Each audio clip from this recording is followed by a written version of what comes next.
নমস্কার, আমি অমৃতা। আমার চ্যানেলে আপনাদের স্বাগত। আজ আপনাদের পড়ে শোনাব নরেন্দ্রনাথ মিত্রের লেখা একটি গল্প, বিয়েবাড়ি। সেদিন পোস্ট অফিসে যেতে যেতে পোস্টমাস্টার বললেন, তোদের একখানা চিঠি আছে। আমি সাগ্রহে হাত বাড়িয়ে বললাম, দিন। চিঠি থাকুক আর না থাকুক, রোজ গাঁয়ের এই পোস্ট অফিসে আসতে আমার খুব ভালো লাগে। রায়দের বাড়ির বাইরের দিকে টিনের ছোট্ট একখানি ঘর, চারদিকে টিনের বেড়া, ভিতরে একজোড়া টেবিল চেয়ার। সেখানে বসে পোস্টমাস্টার মশাই কাজ করেন। এটা তার পার্ট টাইম চাকরি। আসল চাকরি পাশের প্রাইমারি স্কুলে। গ্রামে চিঠি বিলি করার জন্য আলাদা কোনো পিয়ন নেই। যে যার চিঠি নিজে এসে নিয়ে যায়। মালিক যদি না আসে, পাড়াপড়শিদের হাতে পোস্টমাস্টার চিঠি পাঠিয়ে দেন। আজও আমাদের হাতে শুধু আমাদের চিঠিখানাই দিলেন না, সেই সঙ্গে আরও দুখানা চিঠি দিলেন আমাদের পাড়ার।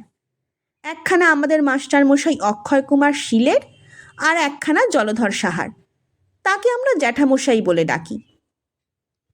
পোস্টমাস্টার বললেন, চিঠিগুলো দিতে পারবি তো? দেখিস যেন হারিয়ে টারিয়ে না যায়। আমি বললাম, হারাবে কেন? আপনি আমাকে আরও চিঠি দিন না। পোস্টমাস্টার হেসে বললেন, খুব শখ দেখি চিঠি বিলি করার। তুই বোধহয় আজ জন্মে ডাকপিয়ন ছিলি। আমাদের বাড়ির চিঠিখানা বাবার নামে। একটু বেলা হলে তিনি ভাঙ্গার কাছারিতে চলে যাবেন। আমি তাই তাড়াতাড়ি বাড়ি গিয়ে তার হাতে চিঠিখানা দিলাম। লাল কালিতে লেখা পোস্টকার্ডের চিঠি, মাথার দিকে একটা হলুদের ফোঁটা। পূবের ঘরের বারান্দায় লম্বা বেঞ্চখানিতে বসে বাবা বাইরের একজন ভদ্রলোকের সঙ্গে কথা বলছিলেন। চিঠিখানা রেখে দিয়ে তিনি তার সঙ্গে কথাই বলতে লাগলেন, আর আমি অধীরভাবে অপেক্ষা করতে লাগলাম তিনি কখন চিঠি পড়বেন। কারণ জড়ানো হাতের লেখা যদিও সবটা পড়তে পারিনি, তবু খানিকটা আন্দাজ করেছিলাম চিঠিখানায় একটা সুখবর আছে। একটু বাদে বাইরের ভদ্রলোক উঠে চলে গেলে বাবা চিঠিখানা পড়ে একটু হেসে বললেন, তোর বড়দার শ্বশুর হরকুমার ঘোষমশাই লিখেছেন, আমাদের বেয়াই মশাই, তার ভাইঝি সুখলতার বিয়ে।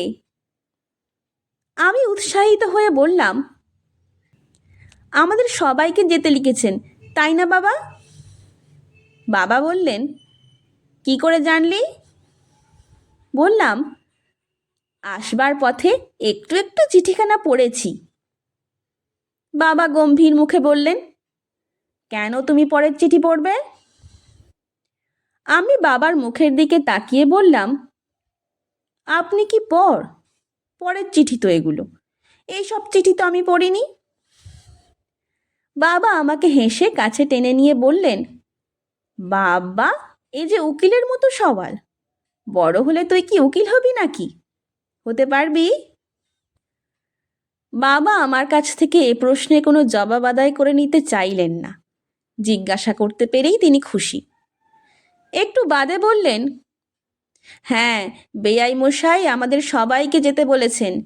লিখেছেন, শুধু বৌভাতের দিন এসে নিমন্ত্রণ রক্ষা করে গেলেই হবে না, অন্তত এসে 1 সপ্তাহ কাটিয়ে যেতে হবে। শুনে আমার মন আনন্দে নেচে উঠল।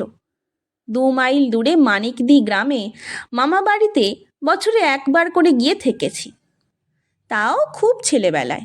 একটু বড় হওয়ার পর বাবা আর সেখানে গিয়ে থাকতে দেননি। বলেছেন, না না, পড়াশুনোর ক্ষতি হবে।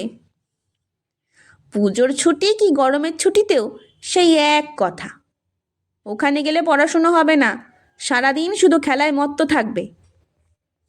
এ একটা অজুহাত মাত্র। আসলে বাবা চাইতেন না আমরা তার চোখের আড়ালে 2 দিন গিয়েও থাকি। তিনি আমাদের ছাড়া থাকতে পারতেন না। পশ্চিমের বাঁশঝাড়ের ভিতর দিয়ে ছুটে গিয়ে আমি প্রথমে মাস্টারমশাই আর জলধর জ্যাঠামশাইয়ের চিঠি দুখানা দিয়ে এলাম। তারা আমাদের পাড়াতেই থাকেন। তারপর বাড়িতে ফিরে এসে কান্দু বাঞ্ছুকে খবরটা দিলাম। জানিস, আমরা সবাই মিলে বৌদির বাপের বাড়ি সানের পাড় যাব। নৌকোয় করে অনেকটা পথ, মাইল 15 তো হবেই, বেশিও হতে পারে। বাঞ্ছু বলল, খুব বড় নৌকো করা হবে তো দাদা? 2 মাল্লাই না 3 মাল্লাই নৌকো হবে বলো তো? কান্দু ধমকের ভঙ্গিতে বলল, এক্ষুনি কি করে বলবে? বাবা যা করবেন তাই তো হবে। বৌদি আগেই বাপের বাড়িতে গিয়ে রয়েছেন। বড়দা কলকাতায় চাকরি করেন। অফিস থেকে ছুটি নিয়ে বিয়ের 2-1 দিন আগে শ্বশুর বাড়ি যাবেন। নৌকোয় করে শুধু আমরা কজনই যাব বিয়ের নিমন্ত্রণ রাখতে। স্কুলে আমাদের গরমের ছুটি হয়ে গেছে, অসুবিধে কিছু নেই, আমরা যত দিন খুশি থাকতে পারবো। বাঞ্ছু বলল, কি মজা! কিন্তু বেচারার ভাগ্যে মজাটা শেষ পর্যন্ত হলো না। আমাদের যাবার 2 দিন আগে ওর জ্বর হয়ে পড়ল। বাবা বললেন, তাহলে পল্টু কান্দুকেও রেখে যাই, ওরা যেখানে যায় 3 জন একসঙ্গেই যায়, বাঞ্ছুর একা থাকতে মন খারাপ লাগবে। কাকা বললেন, না না, তা কি হয়, 2-3 দিনের তো মামলা মেজদা, ওদের সঙ্গে নিয়ে যান, একটু আনন্দ আহ্লাদ করে বেরিয়ে টেরিয়ে আসুক ওরা। বাঞ্ছুকে ফেলে যেতে আমাদেরও খারাপ লেগেছিল, কিন্তু না গিয়েও তো পারা যায় না। 2 মাল্লা 3 মাল্লার দরকার হলো না, 1 মাল্লার নৌকোই ভাড়া করা হলো। বসির আমাদের খুব চেনা মাঝি, গাঁয়ের লোক, তার নৌকোয় যাব আমরা 4 জন, বাবা মা আর আমরা 2 জন। বেশি বড় নৌকোর দরকার কি? মা শাড়ি গয়না পরে তৈরি হলেন, পরনে চওড়া লাল পেড়ে শাড়ি, কপালে সিঁদুরের ফোঁটা, সিঁথিতে সিঁদুরের মোটা রেখা, পায়ে আলতা, গায়ে গয়না খুব বেশি নয়, অল্প স্বল্প। ভারী সুন্দর দেখাচ্ছিল মাকে। অল্প স্বল্প ভারী সুন্দর দেখাচ্ছিল মাকে, দুর্গা প্রতিমার মতো। আমাদের গৃহদেবতা সর্পভূষণা মনসা, তার জন্যে স্থায়ী মণ্ডপ ঘর আছে বারবাড়িতে। মা সেখানে গিয়ে প্রণাম করলেন। আমরাও সঙ্গে সঙ্গে ঠাকুর ঘরের চৌকাঠে মাথা রেখে প্রণাম করলাম। এরপর এলো গুরুজনদের কাছ থেকে বিদায়ের পালা। মা তার পিসি শাশুড়ি আমাদের দিদিভাইকে প্রণাম করলেন। দিদিভাই বললেন, 2টি দস্যুকে তো নিয়ে চললে বৌমা, সাবধানে রেখো, শুনেছি ওদের বাড়িতে ঘাট বাঁধানো বড় পুকুর আছে, ওদিকে যেন না যায়। কান্দু বললে, যাব না মানে? দস্যুই যখন বললে আমাদের, ওখানে গিয়ে একেবারে জলদস্যু হব। জেঠিমাকেও প্রণাম করলেন মা, একটু হেসে বললেন, আপনিও তো যেতে পারতেন সঙ্গে, এতবার আপনাকে বললাম দিদি, কিছুতেই রাজি হলেন না। জেঠিমা বললেন, সবাই মিলে গেলে কি চলে, বাড়ি পাহারা কে দেয়, তোমরাই ঘুরে এসো। তারপর মায়ের দিকে তাকিয়ে একটু হেসে বললেন, খুব তো সেজেছ দেখছি, মেজ বউ আমাদের নামেও জগৎমোহিনী, রূপেও জগৎমোহিনী। মা লজ্জিত হয়ে বললেন, আহা। এরপর ছোট মায়ের কাছ থেকে বিদায় নিয়ে তাকে স্নেহচুম্বন জানিয়ে মা বললেন, সাবধানে থাকিস সরজু, বাঞ্ছাটার জ্বর দেখে গেলাম, ভালো লাগছে না। কাকিমা খুব শান্তশিষ্ট সরল প্রকৃতির মেয়ে, খুবই ভালোবাসেন আমাদের। তিনি মায়ের কথার জবাবে বললেন, সামান্য জ্বর, সেরে যাবে, আপনি ভাববেন না মেজদি। বাবা তাড়া দিচ্ছিলেন, আহ দেরি হয়ে যাচ্ছে, মেজ বউ চলো এবার। আমরাও উদগ্রীব, কখন নৌকোয় উঠব। বশিরউদ্দিন মায়ের ট্রাঙ্কটা মাথায় নিয়ে নদীর ঘাটের দিকে এগোতে লাগলো। সেখানে নৌকো বাঁধা আছে, আমরা চললাম তার পিছনে পিছনে। দিদিভাইও এলেন ঘাট পর্যন্ত। আমাদের চোখের আড়াল করতে পারেন না তিনিও। শান্ত নদী, আমাদের ঘাট বাঁধানো নয়, ভাটার টানে জল অনেকখানি সরে গেছে। আমাদের ছইওয়ালা ছোট নৌকোখানা দড়ি দিয়ে একটা খুঁটোর সঙ্গে বাঁধা। মা নৌকোয় ওঠার আগে গলই ছুঁয়ে নৌকোকে নমস্কার করে নিলেন। পিছন থেকে কান্দু বলল, মায়ের যা নমস্কার করার ঘটা, বশিরউদ্দিনকেও না নমস্কার করে বসেন। আমি বললাম, আচ্ছা ফাজিল হয়েছিস তো, চুপ কর। নৌকোর মধ্যে শতরঞ্জি বিছিয়ে তার ওপর ফর্সা চাদর পেতে ভালো করে বিছানা পাতা হলো। বাবা মা আরাম করে বসলেন ভিতরে, কিন্তু আমাদের ছইয়ের ভিতর থাকতে ইচ্ছে করে না। বারবার আমরা বাইরে এসে বসি আর বাবা ধমক দেন, পড়ে টরে যাবি, আয় ভিতরে। বসির মাঝি হেসে অভয় দেয়, পড়বে না মেজকর্তা, আমার চোখ আছে। পাতলা ছিপছিপে চেহারা বসির মিয়ার, মুখে কালো কুচকুচে চাপ দাড়ি, পরনের রং বেরঙের লুঙ্গিখানির বেশ বাহার আছে। ভাঙা পর্যন্ত পথ আমাদের চেনা, রাহাবাড়ির ঘাট, ধোপাবাড়ির ঘাট, বাঁয়ে পড়ে সদরদির মোল্লাদের ঘাট। কিন্তু ভাঙার তিনমোহনা ছাড়িয়ে নৌকো যখন ডান দিকে বাঁক নিল, আমরা যেন এক অচেনা রাজ্যে ঢুকে পড়লাম। আবহাওয়াটা ভারী সুন্দর, দিন দুপুরেও মেঘলা আকাশ, কিন্তু এ মেঘে বৃষ্টি হবে না। ডাইনে বাঁয়ে আগে পিছে ছোট বড় আরও নানা ধরনের নৌকো চলেছে। নদীর দুধারে অচেনা সব গ্রাম আর গঞ্জ, কোনো কোনো ঘাট বাঁধানো, সিঁড়ির ধাপগুলি জলের তলা অবধি নেমে গেছে। ঘাটের পাশে জোড়া মঠ, কে যেন বাপ মায়ের স্মৃতির উদ্দেশ্যে উৎসর্গ করে রেখেছে। কান্দু বলল, ওই মঠটা আমাদের গ্রামের রায়বাড়ির মঠের মতো দেখতে। কোথাও বা ভেসালে মাছ ধরা হচ্ছে, জাল ভরে মাছ উঠছে, মাছের গায়ের রূপলি আঁশগুলি ঝকঝক করছে। দুপুর পার হয়ে গেলে বশিরউদ্দিন একটা বটতলায় নৌকো ভিড়িয়ে নদীর জলে স্নান করে নিল। তারপর নৌকোর পাটাতনের তলা থেকে ভাত তরকারি বের করে খেতে বসল। তরকারি মানে পেঁয়াজ আর লঙ্কা, আর কিছু লাগে না ওদের, নাকি আর কিছু জোটাবার সাধ্যও নেই। আমরা বাড়ি থেকে খেয়ে বেরিয়েছি, সঙ্গে খাবার আছে, আছে চিঁড়ে, কলা, রসগোল্লা, সন্দেশ। মা হাঁড়ি থেকে দুটো রসগোল্লা বের করে বশিরউদ্দিনের পাতে তুলে দিলেন। বশিরের কি লজ্জা! লাগবে না মা ঠাকরুন, আমারও সব লাগবে না, বাবুদের দিন। সন্ধ্যার সময় একটি গঞ্জের মতো জায়গায় এসে আমাদের নৌকো ভিড়ল। বাবা বললেন, মেজ বউ, এখানে আমাদের নামতে হবে। আমি ভাবলাম এই বুঝি শানের পার, বৌদির বাপের বাড়ি। পরে শুনলাম তা নয়, এখান থেকে আধ মাইল খানেক হেঁটে গেলে তবে সেই বাড়ির দেখা মিলবে। বৌদির দুই ভাই এসেছে, এক কাকা এসেছেন আমাদের এগিয়ে নিতে। সঙ্গে হ্যারিকেন লণ্ঠন আছে গোটা দুই, টর্চ আছে একটা, কোনো অসুবিধা হলো না। দুদিকে মাঠ, মাঝখান দিয়ে সরু রাস্তা, দুজনে কোনো রকমে পাশাপাশি যাওয়া যায়। আকাশে মেঘ নেই, তার বদলে অজস্র তারা আকাশে ছড়ানো। বৌদির কাকা মার দিকে চেয়ে বললেন, আপনার কোনো কষ্ট হচ্ছে না তো? ওর জন্য একটা ডুলির ব্যবস্থা করলেই হতো। মা ঘোমটার আড়াল থেকে মাথা নাড়লেন।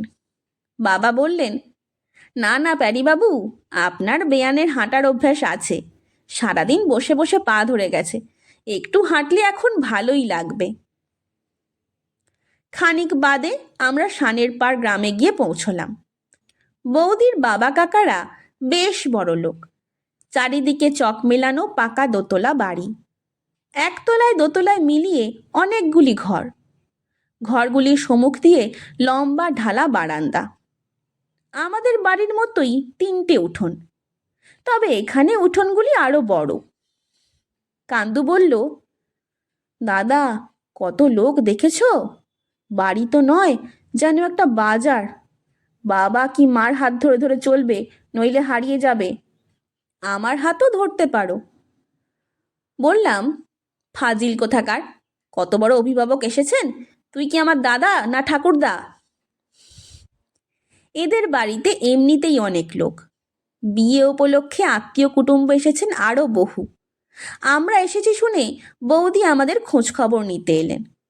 মাকে বললেন, ধনখুড়িমা, কোনো অসুবিধা হলে বলবেন। লক্ষ্য করলাম এখানে এসে বৌদির রূপ পাল্টে গেছে। শ্বশুরবাড়িতে সেই ঘোমটা টানা লজ্জাবতী বউটি আর নেই। বাবা মাকে দেখে মাথার আঁচল তুলে দিচ্ছেন, আবার একটু আড়াল হতেই সে আঁচল খুলে পড়তেও দেরি হচ্ছে না। ভাই বোনদের নিয়ে খুব হইচই ছুটোছুটি হাসি ঠাট্টায় মেতে গেলেন বৌদি।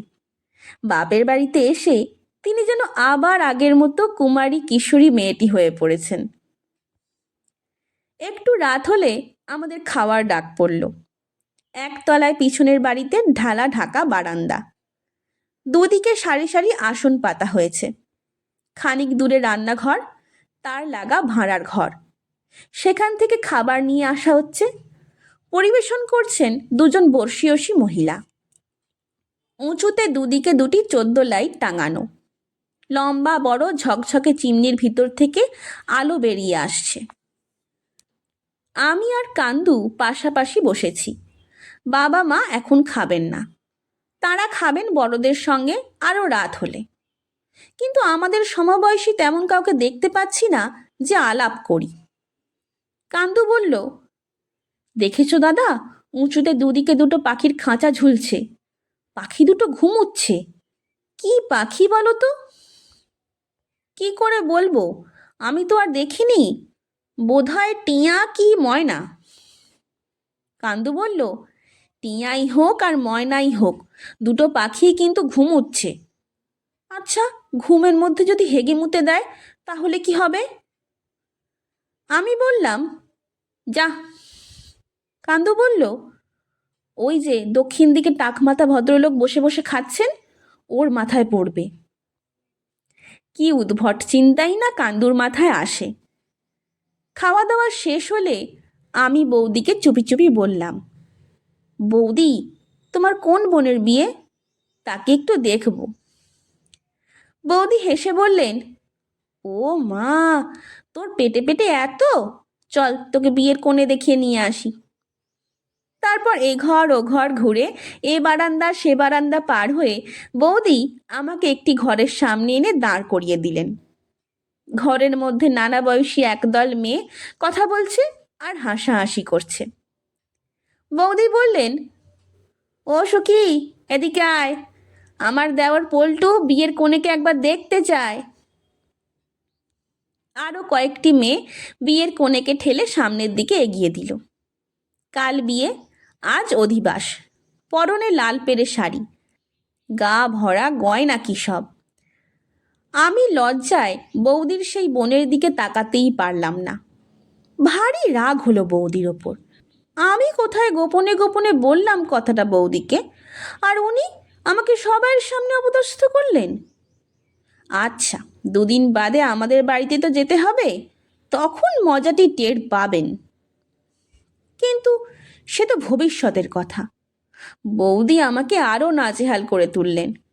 হেসে বললেন, সুখী, আমার এই ক্ষুদে দেওরটি ভিতরে ভিতরে একেবারে পাকা। এই বয়সেই নোবেল নাটকের পোকা। 5-6 বছর আগে জন্মালে ওর সঙ্গে তোর বিয়ে দিতাম। একটি মেয়ে খিলখিল করে হেসে উঠল। এবারে বিয়ে দিয়ে দাও না ও বর্দি, বর না হয় কনের চেয়ে ছোটই হলো, তাতে কি এসে যায়। আবার হিল্লোল ফোয়ারার মতো উছলে উঠল। আমি কোনো রকমে পালাতে পারলে বাঁচি। দোতলার একটি ঘর আমাদের জন্য ছেড়ে দিয়েছে নোরা। বৌদি এসে সবার বিছানা পেতে দিয়ে গেছেন। বৌদির বাবা মা এক সময় এলেন আমাদের খোঁজ খবর নিতে। কোনো অসুবিধে হচ্ছে না তো বেয়াই মশাই? বাবা বললেন, না না, অসুবিধে কিসের। ওরা চলে গেলে কান্দু চুপি চুপি বলল, আমাদের তাওই মশাইয়ের চেহারা দেখেছো দাদা? কি বিরাট দেহ, বুক ভরা লোম, পিঠ ভরা লোম। যাত্রার দলে কংস কি হিরণ্যকশিপুর রোলে দিব্যি নামিয়ে দেওয়া যায়। মা ধমক দিয়ে ওকে থামিয়ে দিলেন। রাত্রে কান্দু আর এক কাণ্ড ঘটালো। এক ঘুমের পর মা উঠে দেখেন ও বিছানায় নেই। তিনি বললেন, ও মা, কোথায় গেল ছেলে? বাইরে এসেও তাকে দেখতে পেলেন না। বাড়ির অনেকেই তখন জেগে আছে। কোথাও বা মেয়েরা তরকারি কুটছেন, কোথাও ছেলেরা খাবার জায়গা ঠিকঠাক করছে। যাদের অন্য কোনো কাজ নেই তারা তাস পাশা খেলে রাতটা ভোর করে দেবে বলে পণ করে বসেছে। এর মধ্যে কান্দু গেল কোথায়? এখানে ওখানে খোঁজ করা হলো, কোথাও ওর পাত্তা নেই। বাড়ি ভর্তি লোক, ঘরে ঘরে আলো জ্বলছে। কোনো ছেলে ধরার দল তো আসেনি এখানে যে 10-11 বছরের একটি ছেলেকে তারা ধরে নিয়ে যাবে। শেষ পর্যন্ত খোঁজ মিলল ওর। বৌদির পিসিমা পাশের ঘর থেকে বলে উঠলেন, ও মা, এ কাদের ছেলে গো, এখানে এসে ঘুমিয়ে রয়েছে? তিনি তার নাতি নাতনিদের নিয়ে পাশের ঘরে ঢালা বিছানা পেতেছিলেন। ঘরগুলি একই রকম দেখতে। গরমের দিন, চোর ডাকাতের ভয় তো আর নেই। পিসিমা তাই দৌড় বন্ধ করেননি। তার ঘরের পাশেই বাথরুম। কান্দু সেখান থেকে ফেরার পথে ঘুমের ঘোরে পিসিমার ঘরে ঢুকে পড়েছে, আর ঢুকেই কাত হয়ে শুয়ে পড়েছে। বৌদি এসে পিসিমাকে গঞ্জনা দিলেন, তুমি আজকাল একেবারেই কানে শুনতে পাও না, না পিসিমা? সারা বাড়ি তোলপাড় হচ্ছে ছেলে হারিয়েছে ছেলে হারিয়েছে বলে, আর তোমার মুখে টু শব্দটি নেই। মা বললেন, যাক যাক, বুড়ো মানুষকে অমন করে বকো না বৌমা, ছেলেকে পাওয়া গেছে এই যথেষ্ট। আমি বললাম, কি কান্দু, বিয়ে বাড়ির ভিড়ে কে হারায়? কান্দু ভাঙে তবু মচকায় না, জবাব দিল, আমি ইচ্ছে করে করেছি মজা দেখব বলে। মা বললেন, দাঁড়াও, তোমাকে আমি মজা দেখাচ্ছি। পরের দিন সকাল থেকে বাড়িটা পুরোপুরি বিয়ে বাড়ি হয়ে উঠল। সকাল থেকে রোশন চৌকিতে সানাই বাজতে লাগলো। ঢুলিদের বড় একটা দল এসেছে। বাড়ির একটা ঘর তাদের ছেড়ে দেওয়া হয়েছে। ঢুলির দলের যে কর্তা, তার গলায় মেডালের মালা। কান্দু সেখানে ঘুরঘুর করতে লাগলো। বরদা কলকাতা থেকে এসে পৌঁছলেন। সিন্ধিয়া ঘাট পর্যন্ত স্টিমার এসেছেন, সেখান থেকে নৌকোয়।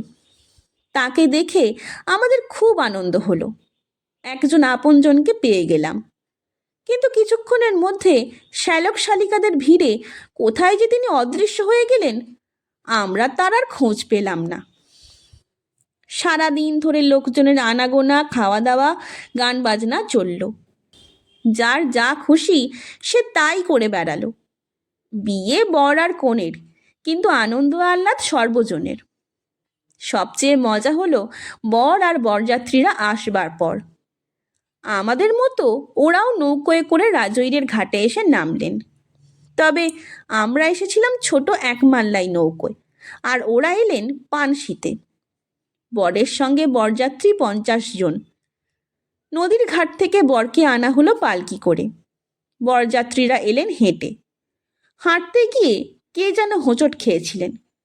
সেই থেকেই কনেপক্ষের ওপর তাদের রাগ। এ কী রকম ব্যবস্থা? পথটা কেন আগে থেকে সমতল করে রাখা হয়নি? কেন আলোর ব্যবস্থা করা হয়নি যথেষ্টভাবে? রিসেপশন কমিটির চেয়ারম্যান আমাদের খুদু বেয়াই, বৌদির খুড়তুতো ভাই। নামে খুদু হলে কি হবে, বিরাট চেহারা, নামকরা জিমন্যাস্ট। বারবেল ডাম্বেলে অনেক কাপ মেডেল পেয়েছেন ইন্টার কলেজ কম্পিটিশনে। তিনি বরযাত্রী কোনো অভিযোগই কানে তুললেন না, শুধু বললেন, সব ঠিক আছে। প্রথমে চা শরবত দিয়ে বরযাত্রীদের আপ্যায়ন করা হলো, কিন্তু তাতেও খুঁত ধরা পড়ল। চায়ের লিকার করা হয়েছে, শরবতে যথেষ্ট মিষ্টি দেওয়া হয়নি। এদিকে ভিতরের বাড়িতে বিয়ের আসর বসেছে। দুপক্ষের পুরোহিত মন্ত্র পড়াচ্ছেন। মেয়ে পুরুষ সবাই চারদিকে ভিড় করে দাঁড়িয়েছে। আমরা আছি একেবারে সামনের সারিতে। হঠাৎ শোনা গেল বাড়িতে দারুণ গোলমাল লেগেছে। শুধু কথা কাটাকাটি নয়, বরপক্ষ আর কনেপক্ষের মধ্যে নাকি হাতাহাতি শুরু হয়ে গেছে। বিয়ে দেখার চেয়ে মারামারি দেখায় মজা আরও বেশি। আমি আর কান্দু সেই যুদ্ধক্ষেত্রের কাছাকাছি গিয়ে দাঁড়ালাম, কিন্তু বড় আফসোস, যুদ্ধটা তার আগেই শেষ হয়ে গেছে। ভদ্রতা জানে না বলে বরপক্ষের কে একজন নাকি কনেপক্ষকে বাপ তুলে গাল দিয়েছিলেন। খুদু বেয়াইয়ের আর সহ্য হয়নি। তিনি সেই ভদ্রলোকের কান মলে দিয়েছেন। পালোয়ানের হাতে কান মোলা, কানটি প্রায় ছিঁড়ে যাবার জো হয়েছে। বরকর্তা বললেন, আমি ছেলেকে বিয়ের পিঁড়ি থেকে তুলে নিয়ে যাব, এ বিয়ে কিছুতেই হতে দেব না। খুদু বেয়াই তাঁর দলবল নিয়ে রুখে দাঁড়ালেন। তুলে নিন দেখি বর, দেখি কার ঘাড়ে কটা মাথা।